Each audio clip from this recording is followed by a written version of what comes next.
오늘 설교 제목은 봉사와 선교 공동체라는 제목으로 말씀 전하도록 하겠는데, 먼저 진행하면서 제가 말씀 구절을 이야기할 테니까 그때 찾아보시고요. 지금까지 한 거 다시 한번 점검해 보도록 하겠습니다. 우리가 계속 교회에 대해서 살펴보고 있는데요. 교회는 어떤 건물이나 조직이 아니라 거룩한 사람들의 모임이다 해서 사람이 가장 핵심적인 거라는 이야기를 했어요.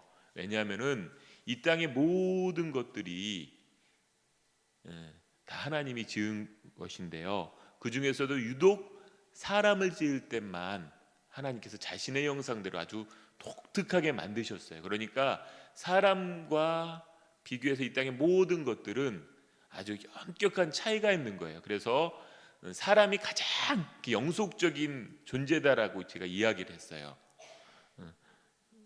그래서 가장 큰 가치를 지닌 게 바로 사람인데요, 제가 오늘 오전 설교 시간에도 우리가 앞으로 어떤 평안한 삶을 살 것이냐, 어떤 어려움이 없이 지나갈 거냐, 여기에 관심이 많다고 했는데요, 하나님의 최고의 관심은 우리 한 사람 그 자체예요. 왜냐하면 이 땅에서 하나님께서 모든 걸 다 말씀으로 지으셨어요. 근데 사람만큼은 자신의 형상대로 특별히 흙을 통해서 이렇게 지으셨고요, 그 다음에 모든 것을 인간이 없어도요 혼자서 다 하실 수 있어요, 하나님이. 근데 딱 하나 하나님께서 임의로 간섭하지 않으려고 남겨놓은 것이 있는데, 그게 어디냐면은 우리의 마음이에요. 우리에게 자유의지를 주셔가지고 선택할 수 있는 그거는 하나님께서 임의로 들어오시지 않으세요. 그렇기 때문에 우리가 하나님께 드릴 수 있는 최고의 가치는 우리의 마음이고요, 의지적인 선택으로 하나님께 드리는, 그걸 통해 나타나는 여러 가지 현상들은 어떻게 말하면은 하나님이 혼자서 다 하실 수 있는 거기 때문에 그만큼 가치가 없는데 마음 자체예요. 그래서 그 의지적인 선택을 통해서 하나님을 알고 그 하나님을 사랑하고 그 하나님의 성품을 닮아가는 것이 우리에게는 최고의 것이다. 그래서 자꾸 이렇게 목회를 하면은요, 어떤 프로그램이나 이런 것들 많이 생각을 하시고 저한테 막 임의로 하시라고 이야기하는데, 그거가 중요한 게 아니라 여기에 계신 분 한 분 한 분이 하나님 안에서 잘 성장해 가는 게 최고의 목회인 거예요. 그래서 그 한 사람 한 사람에 대한 관심이 끊어지는 순간 저는 목사로서 이렇게 변질된 사람이 되는 거예요. 여기에 여러분이 세상적인 지위나 재산이나 지식이나 외모나 이런 모든 것과 상관없이 그 사람 자체에 대한 가치를 두고 그 한 사람 한 사람을 존중하고 세워가고자 하는 노력이 결국 목회인 거고요. 그걸 위해 이제 조직도 필요하고 프로그램도 필요하고 건물도 필요하다. 그러나 이런 모든 것들은 사람을 세우기 위한 다 도구일 뿐이지 사람보다 앞설 수 있는 것은 없다. 이게 성경에서 교회가 가지고 있는 가장 큰 특징이에요. 그래서 교회는 결국 사람을 이야기하는 거예요. 그렇게 생각을 하시면 되고요. 이런 사람들은 하나님의 부름을 받은 백성이 됐다는 특권과 예수 그리스도의 제자로서 사명을 가진 이 특권과 사명을 모두 가지고 있는 존재다라는 것이 우리가 지금까지 살펴본 내용이었어요. 그리고 이런 교회가 이 세상에 존재해야 하는 이유를 세 가지로 살펴보았네요. 첫 번째가 예배와 찬양 공동체. 그래서 예배는 우리 창조의 목적이기도 하고요, 우리의 마음, 의지적인 선택으로 하나님을 높이고 이것이 중요하다는 거예요. 그렇게 나오는 찬양이 조금 음악적으로 잘하냐 못하냐는 어떻게 말하면 생각만큼 가치가 있는 것은 아니에요. 거기에 얼만큼 우리의 마음을 담느냐가 찬양의 가치를 결정하는 거지, 조금 하다가 좀 삑사리가 나고 이래도 그거 자체가 크게 하나님께는 중요하지 않다는 거예요. 그 마음이 담겨 있으면은요, 어설퍼 보이는 찬양이라 할지라도 마음 안 담긴 아름다운 소리보다 더 기뻐 받으신다. 그리고 예배 자체는 우리 삶으로 드리는 예배도 중요하다. 이런 걸 살펴보았었고요. 지난 시간에는 양육과 훈련 공동체다라는 것을 살펴보았습니다. 그래서 신앙은 반드시 성장을 필요로 한다. 그래서 과거적 구원, 현재적 구원, 미래적 구원이 있는데, 현재적 구원에서 이렇게 자라가는 이 성장의 과정이 필요하다라고 얘기했고요. 이 성장을 위해서 우리 교회적으로 양육 그룹을 만들 것이다. 그래서 내년에 뭐 할 거냐, 거창한 계획은 없는데요, 두 가지 딱 집중할 거예요. 이 양육 그룹이 잘 우리 교회에 자리 잡도록 하는 게 제일 중요한 일 중에 하나입니다. 지금은 남자들의 모임이 없기 때문에 남자 리더들을 훈련시켜서 남자 사랑방을 만드는 것, 그리고 여기서 사랑방에 아직 나가지 않으시는 분들이 더 사랑방으로 잘 들어올 수 있도록 하는 것, 지금 운영되고 있는 사랑방이 공통의 특징을 가질 수 있도록 요거를 조절해야 하는 것, 이게 우리 교회가 내년도에 나가야 될 핵심입니다. 요것과 더불어서 이런 사랑방은 결국 리더거든요. 리더를 잘 세우는 것, 그래서 훈련을 할 거예요. 이 훈련에 집중하기 위해서 그래서 행사가 많지 않을 겁니다. 그런데 안타깝게도 이 훈련은요, 그 선택과 집중의 원리라고 하거든요. 전부 다를 훈련할 수 없고 소그룹으로 하다 보니까 한 서너 그룹밖에 할 수가 없습니다. 넘어가면은 하다 쓰러져요, 진짜로. 그러니까 보통 그래서 그 제자훈련을 교회에 도입한 옥하는 목사님은 절대로 1년에 3그룹 이상 제자훈련 하지 말라고 했어요. 사람 잡는다고 그러다가. 그렇기 때문에 그만큼 이게 집중을 많이 하는 거고요. 그래서 여기서 적절한 시기에 제가 광고를 내가지고 필요한 분들을 모집을 해서 내년도에 할 거예요. 그러면은 훈련에 들어오지 않으신 분들은 뭐 하느냐? 사랑방 나가시는 게 굉장히 중요하다고 얘기했죠. 그거 가장 베이스고요. 그 다음에 또 이따가 제가 한 가지 더 여러분께 가이드를 해드리도록 하겠습니다. 이것이 정말 중요한 거예요. 이거는 교회의 근본적인 존재 목적에 부합한 거고요. 오늘 우리가 살펴볼 것은 봉사와 선교 공동체다라는 이것에 대해서 살펴볼 생각입니다. 이것이 얼마나 교회의 중요한 부분인가. 그래서 주보에 나온 것과 좀 다른 본문인데요, 신명기 15장 11절 말씀을 우리가 한번 살펴보았으면 좋겠습니다. 신명기 15장 11절 말씀, 구약성경 285페이지입니다. 신명기 15장 11절.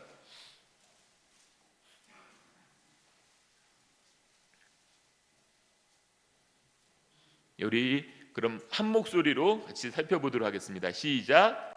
땅에는 언제든지 가난한 자가 그치지 아니하겠으므로 내가 네게 명령하여 이르노니 너는 반드시 내 땅 안에 내 형제 중 곤란한 자와 궁핍한 자에게 내 손을 펼지니라.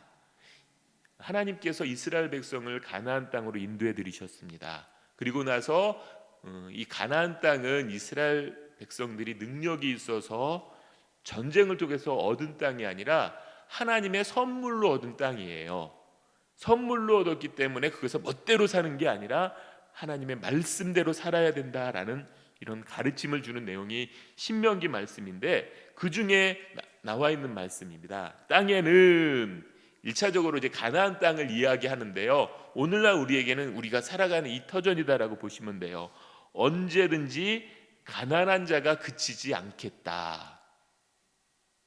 그러니까 우리가 아무리 평등사회를 꿈꾼다 할지라도 하나님께서 원래 이스라엘 백성에게 가나안 땅을 주셨을 때는 모든 사람이 행복하게 살아갈 수 있는 곳을 꿈꿨지만은, 그러나 인간이 가지고 있는 이 제한성 때문에 이런 차이가 질 수밖에 없고요. 그래서 가난한 땅 사람이 그치지 않을 것이다라고 이야기를 합니다. 여러분 대중이 잉여 생산물이라고 해요. 사회학에서 뭐라고 하냐면, 우리가 열심히 일해가지고 먹고 쓰고 이렇게 남는 이 생산물이 사람들에게 여유 있게, 일반 사람들에게 이렇게 주어진 게 몇백 년 안 됐다는 거 알고 계신가요? 이게 잉여 생산물이 일반 사람들, 그러니까 최상류층 말고 일반 대중에게도 잉여 생산물이 이렇게 주어졌던 시기는 산업혁명 이후에 벌어진 일이에요. 그 전까지는요, 소수의 지배계층을 빼놓고 대부분의 사람은 생존 자체가 쉽지 않았었습니다. 그렇기 때문에 이게 항상 가난한 자는 있었고요. 오늘날도 이 가난한 자는 그치지 않다고 합니다. 여기 계신 분들은 우리나라 이렇게 기준으로 하면은 뭐 잘 사시는 분도 있고 어려우신 분들도 있겠지만요, 전 세계적으로 보면은 아마 우리나라에 사시는 분, 제가 정확한 통계는 안 내봤지만은 몇몇 이렇게 보도되는 자료에 의하면은 상위 1, 2% 안에 드는 수준이 아닐까 싶습니다. 전 세계적으로 따지면 아마 여기 계신 분들이 상위 0.1% 안에 드는 엘리트들도 많으실 거예요. 왜냐하면은 우리나라만큼 사는 나라가 거의 없고요. 굉장히 우리나라가 많은 풍요를 누리고 있다라는 거를 외국에 나가보신 분들은 알 거예요. 그래서 몇몇 나라만 빼놓고는요, 거의 우리나라보다 잘 살지를 못합니다. 그렇기 때문에 우리가 그 부분에 있어서는 하나님 앞에 한편으로는 축복을 받았고요, 한편으로는 거룩한 부담감을 가져야 된다는 것을 기억하셨으면 좋겠습니다. 그리고 이 한국 안에서도요, 어렵고 힘든 사람이 분명히 있는데 거기에 하나님의 관심이 있습니다.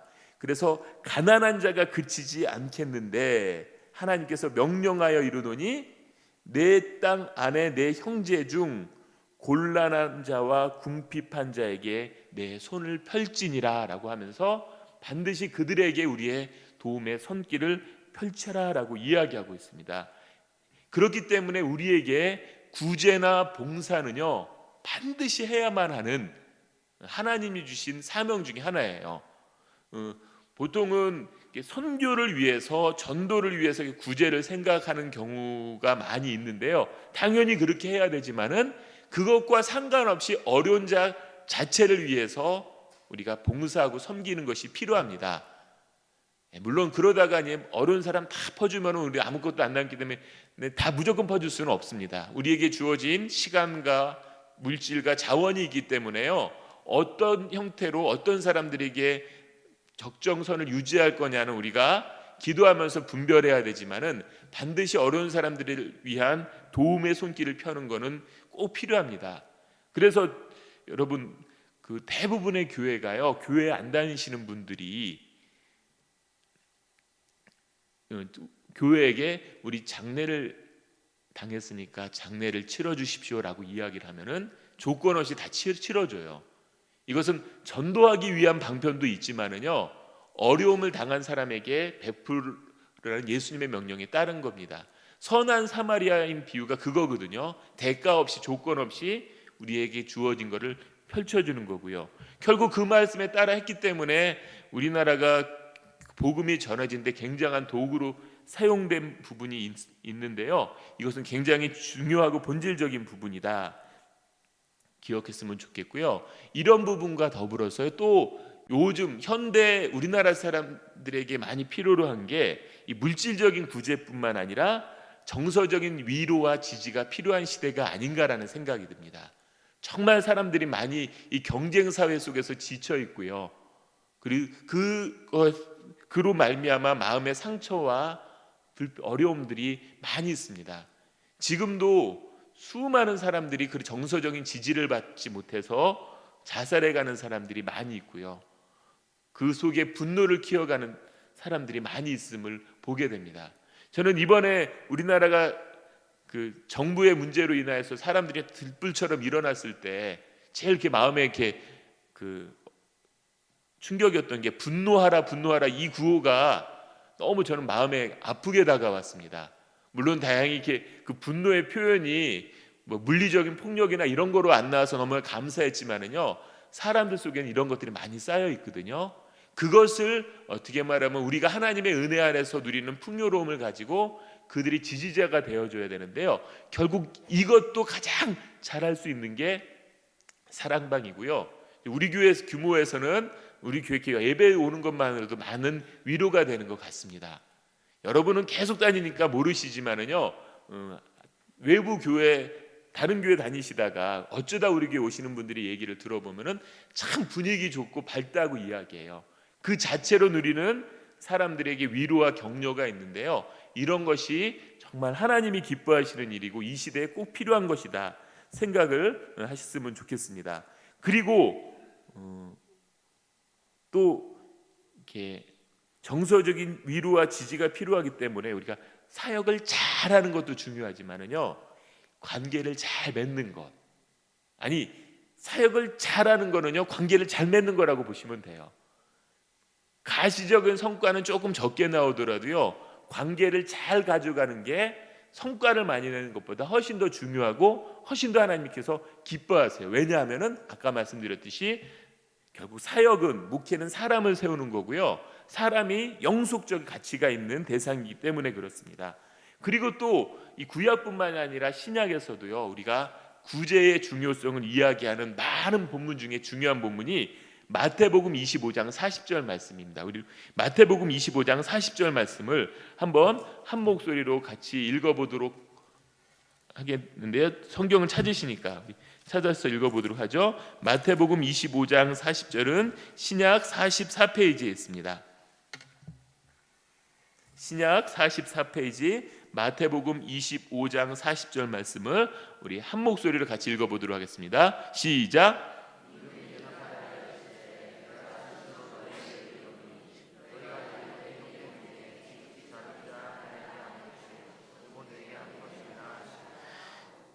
예, 여기 계신 분들 정도면 여기 이게 무슨 구절인 거는 알 수 있을 거예요. 마지막 심판 때를 예수님께서 묘사하는 비유인데요, 양과 염소의 비유를 통해서 양은 오른편에 염소는 왼편에 있게 하고 양과 염소를 가르는 기준이 무엇이냐면요, 지극히 작은 자 하나에게 한 것 어떻게 행했느냐를 이야기하는 구절입니다. 그래서 지극히 작은 자 하나에게 한 것이 그 사람에게 먹히고 입히고 헐벗은 것을 도와주는 것이 바로 예수님께 한 것이고, 이런 사람들은 양이 되어서 구원을 얻게 되고, 이 작은 자에게 하지 않은 것은 예수님께 하지 않은 것이기 때문에 심판을 받을 것이다. 다 여러분 이거 읽어보거나 설교를 들으셨죠? 그럼 이 말씀에 기준하면은 여러분들은 다 천국에 가실 수 있죠. 이게 우리가 일반적으로 가지고 있는 구원론하고 조금 다른 관점 속에서 이야기해요. 우리가 알고 있는 구원론은 행위와 상관없이 순전히 선물로 은혜로 구원을 얻는다라고 하는데, 여기서는 행위 구원을 이야기하는 것처럼 보여져요. 그래서 여러분 그 지극히 작은 자 중에 하나한테 했느냐 안 했느냐를 따지는데요, 나는 지극히 작은 자 중에 하나가 아니라고 생각해서 그냥 지나쳤는데 나중에 천국 가가지고 예수님이 아니야, 그때 네가 지나친 사람이 작은 자였어, 이렇게 얘기를 하면은 우리 구원을 못 받는 거예요. 또 우리가 만난 평생 지극히 작은 자를 만난 사람이 100명이었는데 99명까지는 다 잘해줬어요. 근데 너무 내가 힘들고 마음이 어려울 때 만나가지고 한 사람을 못 해줬어요. 그럼 이 사람은 그럼 천국 갈까요, 못 갈까요?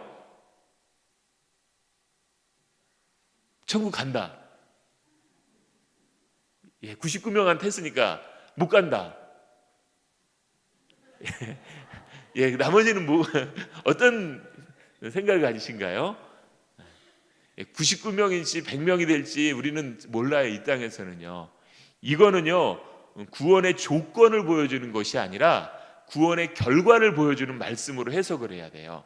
뭐냐면요, 구원을 받은 자는요, 지극히 작은 자에 대해서 긍휼한 마음을 가질 수밖에 없는 거고요, 구원을 경험하지 않은 사람은 그런 마음을 가질 수 없다고 해석을 하시면은 이 부분이 어떤 것인가를 알 수가 있어요. 뭐냐면요, 구원에서 자라간다는 거, 성숙해져 간다는 거는요, 하나님을 사랑하는 거예요. 하나님을 사랑하고 내 이웃을 내 몸같이 사랑하는 거고, 그래서 어려운 사람을 볼 때 긍휼한 마음이 많아지는 것이 내가 신앙에 성장했다라는 표시가 되는 겁니다. 그렇기 때문에 그런 사람을 볼 때는 자연스럽게 내가 돕고 베풀게 된다는 것이고요, 그런 마음이 안 든다는 거는요, 여러분 11조 많이 해도 신앙이 없는 겁니다. 그거는 열심히 주일 설교를 해도 뭔가 잘못하고 있는 거예요. 아니, 주일 성수를 해도 결국 우리가 하나님 앞에서 신앙에 성장한다는 것은 이런 마음이 많아져야 되는 건데요, 지극히 작은 자라는 표현이 지금 마태복음이거든요. 마태복음에서 누구를 가리키는 말이냐면요, 예수님의 제자들을 가리키는 말이에요. 그리고 예수님의 제자 플러스 그 제자들의 가르침을 받던 모든 믿는 자들이요. 그래서 그 작은 자를 한자어로 하면 뭐죠? 소인. 그래서 마태복음에서 소인, 작은 자는 다 예수님 믿는 사람들을 이야기하는 거예요. 예수 믿는 사람들이 가난하고 헐벗고 굶주린다면은요, 누가 가장 가슴이 아파하시겠어요? 하나님이 가슴 아파하신다. 그런 하나님의 마음을 가지고 있는 사람들은 어려운 사람들에 대한 관심과 배려가 나올 수밖에 없다. 그래서 우리의 구제의 관심의 가장 중요한 부분은 하나님을 믿는 사람들이고요, 물론 그 안에 머무는 것이 아니라 그 외의 사람들도 하나님의 형상대로 지었기 때문에 구제해야 되지만은 그것이 나오는 것이 정말 중요한 거다라고 여러분 꼭 기억하셔야 됩니다. 보통 지금까지는 주일 성수 잘하고 헌금 많이 하고 봉사 여러 개 하면은 신앙이 좋은 것이라고 했는데요, 아닐 수도 있습니다. 평생 주일 안 빠지고 예배 나갔는데 하나님 앞에 섰을 때 나는 네 예배 한 번도 받지 않았다 들을 수가 있어요. 조건은 뭐냐면은 우리 마음이에요. 내 예배 와서 어떤 마음으로 있었느냐. 내가 바빠서 예배를 못 나왔다 할지라도 그 예배를 사모하는 마음을 갖고 하나님께 기도하며 나왔다면은 예배에 참석해서 예배를 드리는 것 못지않게 하나님이 기뻐하시고 그 마음을 받으신다는 거예요. 우리가 하나님께 드릴 수 있는 최고의 것은 바로 마음입니다. 왜냐하면은 이 마음만큼 하나님께서 임의로 우리한테 들어와서 이래라 저래라 하지 않은 유일한 영역입니다. 이 땅의 모든 것들이 다 하나님 마음대로 할 수 있는데 유일하게 자유의지를 주셔서 인간에게 선택할 수 있는 남겨놓은 영역이 마음이기 때문에 우리가 하나님께 드릴 수 있는 최고의 것은 마음이다. 그래서 이 마음이 담긴 예배, 마음이 담긴 봉사, 마음이 담긴 찬양, 마음이 담긴 헌금이 중요한 겁니다. 헌금도 중요해요. 왜냐하면 물질이 있는 곳에 내 마음이 있다고 했기 때문에요, 헌금을 드려야 하지만은요, 마음이 안 담겨서 많이 한다면은 그것은 하나님이 받지 않으신다고 이야기합니다. 그래서 누가복음에서도 많은 부자들의 헌금보다는 가난한 과부의 두 렙돈을 더 크게 보신 거는 거기에는 그 여인의 마음이 다 담겨 있기 때문이고요, 부자들의 많은 헌금에는 마음이 안 담겨 있기 때문에 많다고 이야기를 안 하시는 거거든요. 그런 차원 속에서 우리 마음을 다는 게 가장 중요하다. 그리고 그 마음을 담겨서 할 때 결국 어려운 사람, 힘들어하는 사람, 소외된 사람들에 대한 관심. 그래서 신갈중앙교회가 건강해진다는 얘기는 뭐냐면요, 소외되는 사람들이 적어져야 되는 거예요. 왜냐하면 곳곳에서 눈에 띄지 않는 사람을 찾아서 그 사람께 다가가고 마음을 나누고 그렇게 되는 것이다 생각하시면 좋을 것 같고요. 이 봉사는 대외적인 봉사뿐만 아니라 우리 교회 몸된 그리스도의 몸된 교회를 세우기 위한 교회 안의 봉사도 중요합니다. 그런데 이 균형과 조화가 필요한데요, 우리가 그 교회 우리 각각 지체 성도들이 지체라고 이야기를 하는데, 우리가 손이 하나 없으면은 이 사람은 장애가 있는 거예요. 발이 없어도 장애가 있는 거고요. 모든 게 역할은 다르고 사람이 보기에 따라서는 중요성이 다를 것 같지만은 어느 한 부분이라도 없으면 우리는 장애를 가졌다고 이야기하거든요. 마찬가지로 우리 교회 안에서 이루어진 모든 봉사, 모든 역할들은요, 중요하지 않고가 없습니다. 하나님 보시기엔 다 중요한 것입니다.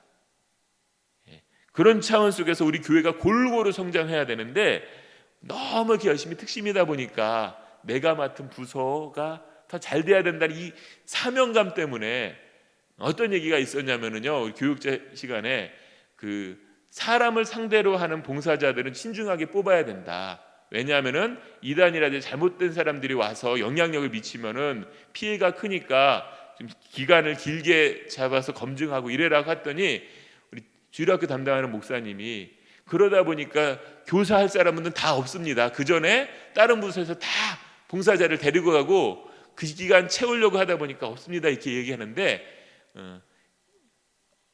어떤 분들은 다 우리 내가 맡은 부서가 중요해, 급해 이렇게 이야기를 하는데, 그래서 봉사자를 뽑을 때 자기 부서만을 생각하는 게 아니라 교회 전체를 생각을 해야 되고요. 제일 중요한 거는 그 사람이 은사에 맞는 걸 찾도록 해주는 겁니다.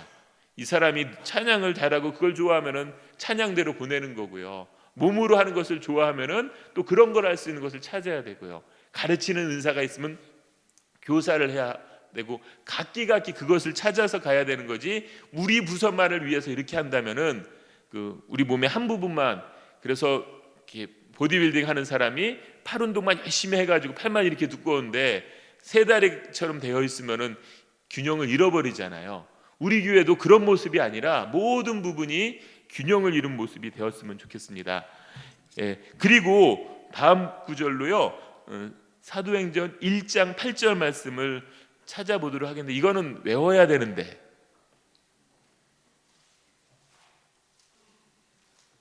아니에요. 여러분 안 찾아도 외우실 수 있을 거예요. 못 외우시면은요, 앞에 거 살짝 보고 컨닝하세요. 우리 같이 한번 읽어보도록 하겠습니다. 오직 성령이 너에게 임하시면 너희가 권능을 받고 예루살렘과 온 유대와 사마리아와 땅끝까지 이르러 내 증인이 되리라 하시니라. 아멘. 잘 외우셨는데요. 마태복음 28장 가서 땅끝까지 이르러 땅끝까지가 아니라 제자를 삼으라는 이 지상명령은 어떻게 말하면 선교명령이기라기보다는 제자를 삼으라는 이런 명령이에요. 그런데 사도행전 1장 8절은 진짜 선교명령입니다. 여기서 보게 되면은요, 오직 성령이 너에게 임하시면 이렇게 얘기하는데요, 이거는 오순절 성령 강림 사건을 이야기해 사도행전 2장에 나와 있는, 이게 굉장히 중요한데요, 성령이 오순절 강림 사건을 기점으로 해서 이 땅에 교회가 시작이 되는 거예요. 신약의 교회가. 그런데 이렇게 성령이 임하는 목적이 무엇이냐면요, 너희가 권능을 받게 하기 위한 거래요. 그럼 왜 권능을 받아야 되는가? 땅끝까지 이르러 예수님의 증인으로서 살아가기 위해서, 땅끝까지 복음을 전하기 위해서다라고 이야기를 하는 것입니다. 여기서 보면은요, 순서가 예루살렘, 온 유대, 사마리아, 그 다음에 땅끝, 그 범위가 점점 넓어지고 있는데요, 이 땅끝은 오늘날 이렇게 선교 열심히 하시는 분들이 미전도 종족이다라고 이야기하는데, 사도행전 1장 8절에서 이 땅끝은 미전도 종족이 아니고요, 로마를 이야기합니다. 왜냐하면 당시 시대 사람들의 전 세계는 로마였기 때문에 로마를 이야기하는 거고요. 그래서 사도행전 마지막 부분에 보면은 사도 바울이 로마에 가서 복음을 전하는 거로 사도행전이 마무리되고 있습니다. 그래서 사도행전에서 어떻게 복음이 예루살렘에 시작해서 유대와 사마리아와 로마 끝까지 전해지는가를 보여주는 거고, 그것을 이렇게 내다보면서 사도행전 1장 8절에 주어지는 거예요. 물론 오늘날 우리에게는요, 예루살렘에서 전하기 위해서 이스라엘로 가는 것이 아니라 우리 주변부터 확산해 가야 된다는 거고요, 현재 우리에게 땅끝은 복음이 전해지지 않은 지역이다라고 보시면 됩니다. 그런데 이 권능을 받는 목적은요, 자기 존재감 드러내는 것이 아니고요, 어떤 초자연적인 것을 경험하기 위한 것이 아니라 복음을 전하기 위한 것이다 라고 생각을 하시면 됩니다. 그래서 이거는 꼭 필요한데요, 안 믿는 사람만을 위해서가 아니라 자신을 위해서도 굉장히 중요합니다. 내가 복음을 전할 때 내 정체성이 분명해지고요, 복음의 감격에 살아나는 것을 경험할 수 있는데, 아까 제가 얘기했죠, 훈련에 못 받으시는 분들은 사랑방만 나가지 말고 하나 더 하라고. 그래서 제가 여러분께 전부 다 할 수는 없겠지만은 우리 교회에서 전도 훈련이 전도 폭발 훈련이 있습니다. 그래서 여러분 시간과 여건이 되시는 분들, 그리고 훈련을 내년도에 여러분 때문에 못 받는 게 아니라 반이 몇 개 개설 안 되다 보니까 받고 싶어도 못 받는 분들이 생기거든요. 이런 분들은 꼭 전도 폭발 훈련을 받으셨으면 좋겠어요. 이게 5단계, 1단계가 한 학기 해가지고요 2년 반 동안 하는 건데, 제가 5단계를 다 하라는 말씀은 안 하고요, 1단계는 의무적으로 하셨으면 좋겠습니다. 왜냐하면 이 1단계 하면 복음을 외워야 되거든요, 전도하기 위해서. 그러다 보면은요, 자신이 제일 먼저 살아나요. 전도는 자신이 먼저 살아나는 거고, 자신이 살아나서 다른 사람을 살리는 게 전도거든요. 이게 너무 중요하고요. 그리고 2단계부터는 내가 1단계 했는데 이거 나랑 잘 맞네, 계속 해야겠다 생각하시는 분들은 선택적으로 하시면 되고요, 1단계는 꼭 이건 누구나 해야 되는 거구나 생각하고 받으셨으면 좋겠습니다. 이거는 명령에 따라서 하는 거고요. 내가 복음을 전해야 될 때 어떻게 전해야 될지 잘 모르거든요. 훈련이 안 돼서 그런 겁니다. 그 훈련하면 간단하게 해결되는 거고요. 그래서 전도 폭발 훈련을 받으시는 거는 여러분께서 아마 예수님의 제자로서 잘 준비되는 훈련이 아닐까 싶고요. 훈련 받으시는 분들도 끝나고 나면 이 전도 폭발 훈련을 꼭 1단계는 의무적으로 하셨으면 좋겠습니다. 예, 얼마 전에 우리 부목사님을 통해서 이렇게 우리 교회 아직 등록 안 하신 분이 저한테 뭘 문의를 했어요. 그분은 북한 선교에 대해서 관심이 굉장히 많다. 그래서 그런 교회를 찾고 있는데 우리 교회가 그래도 분위기도 좋고 등록할까 마음이 있는데 북한 선교를 얼마나 열심히 할 계획이냐라고 물어보더라고요. 그래서 제가 뭐라고 얘기했을까요? 열심히 할 거라고 이야기를 해야겠지만 그렇게 안 했어요. 선교는 예수님께서 우리에게 주신 명령이기 때문에 이건 선택할 거는 아니다. 무조건 해야 되는 일이다. 그런데 그것이 북한이 될지 또 다른 나라가 될지는 그것은 제가 임의로 결정할 것이 아니다. 하나님께서 우리에게 가진 자원이 전 세계 모든 선교지를 다 담당할 만큼 자원이 있지 않거든요. 그럼 우리에게 주어진 자원 안에서 어떻게 할 거냐의 부분은 기도하면서 따라가야 되는데 북한 선교에 대한 마음을 품은 사람들이 많이 모이면 북한 선교를 하는 거고 아니면 이슬람권에 대한 마음을 품은 사람들이 많이 이슬람권을 하는 거고 아니면 우리 북한 쪽에 대한 마음이 있으신 분은 그걸 준비하는 거고 아니면 그보다는 우리는 이 한국 땅 안에 전도를 힘쓰는 사람들이 많아질 거라면 그걸 할 거고 그건 하나님이 인도해 주심에 따라 가는 것이지 누가 등록하라고 북한 선교에 대한 계획 전혀 없는데 우리 많이 할 거니까 등록하라고 이렇게 이야기를 안 했습니다. 분명히 우리는 전도는 해야 되고 선교는 해야 되지만은요 그 목적은 어디를 할 거냐는 이건 기도하면서 우리가 같이 찾아가야 될 부분이 아닌가라는 그런 생각이 듭니다.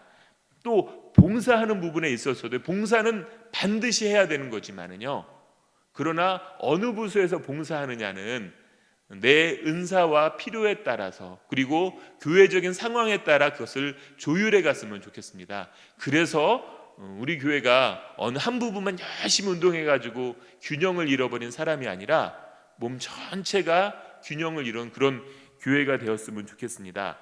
마지막으로 우리 성경 구절 이거는 안 띄워줄 거예요. 제가 늦게 이 부분을 표시했기 때문에요. 다 찾아봤으면 좋겠는데 베드로전서 4장 11절 말씀을 찾아보도록 하겠습니다.